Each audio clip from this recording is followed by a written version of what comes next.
Maşallah çocuklar. Nereden geldiniz? Camiden geldim. Camiden. Camiden. geldim. Camiden geldiniz. Maşallah. Camide ne yaptınız? Ezan. Ha? Namaz okuduk. Neler okuduk? Namaz okudunuz. Maşallah. Hangi namaz? Yattı. Yattı. Yatsı namaz. Yatsı namaz okudunuz yani. Sen de namaz okudun? Yattı. Sen de okudun. Ben de yattım. Maşallah. Abdest var mıydı? Abdest aldın mı? Ha? Oo, kaç yaşlısın? Ha canım? Ben onunla tünledim. İlk yaşındasın. 3 yaşındayım. Ha, 3 yaşındasın. Sen? 5. 5 yaşında maşallah. Sen abdest aldın mı? Unuttum. Unuttun mu? Ben orada bitirdim. Ha, sen unutmadın yani. Da. Bundan sonra unutma, tamam canım? Annem yok da ne oldu? Üzülme ya. Gizimden. Ha, öyle mi? Sen abdest aldın mı Elenur? Evet. Maşallah, Allah kabul etsin, Allah kabul etsin. Ha, sen de evet yani. Her gün namaza çıkıyormuşsunuz, her gün bu camide okuyorsunuz. Ha? Her gün değil yani. Ne zamanla? Boş olduğumuz zaman. Boş olduğunuz zaman. Ben bizim dedemize dua ettim. Ha?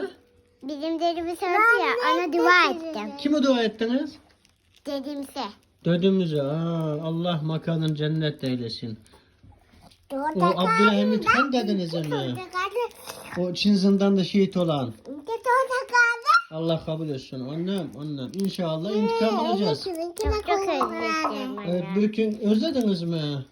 Canım benim. Bir gün gelecek. Doğu Türkistan özgür olacak. Tüm şehitlerimizdeki kan kısasını alacağız inşallah.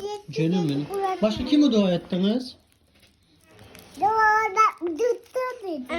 Bir de bizim ailemizde. Aile dua ettiniz. Başka? Başka unuttum. Unuttunuz mu?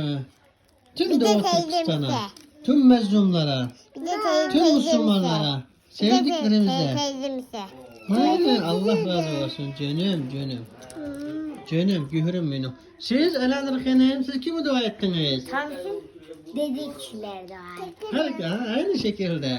Sen kimi dua ettin Muhammed? Dede. Sen bana dua ettin mi? Bana dua ettin yani. Dedeye. Babaya, dadaya. Allah kabul etsin canım ballarım. Dedeye. Yürek balım. Bir Doğu Türkistan dua edelim mi beraber? Evet. Amin. Euzubillahimineşşeytanirracim. Bismillahirrahmanirrahim. Allahümme Rabbina atina fid dünya hasene ve fil ahireti hasenete ve kayna azabennar. Allah'ım bütün Müslümanlara birlik ve beraberlik eyle. Allah'ım dünyadaki tüm mazlumlarını, zalimlerinin zulmünden kurtar.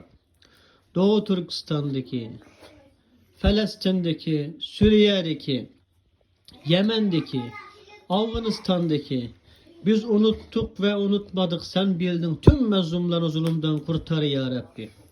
Tüm İslam alemine, tüm Müslümanlara birlik ve beraberlik eyle ya Allah.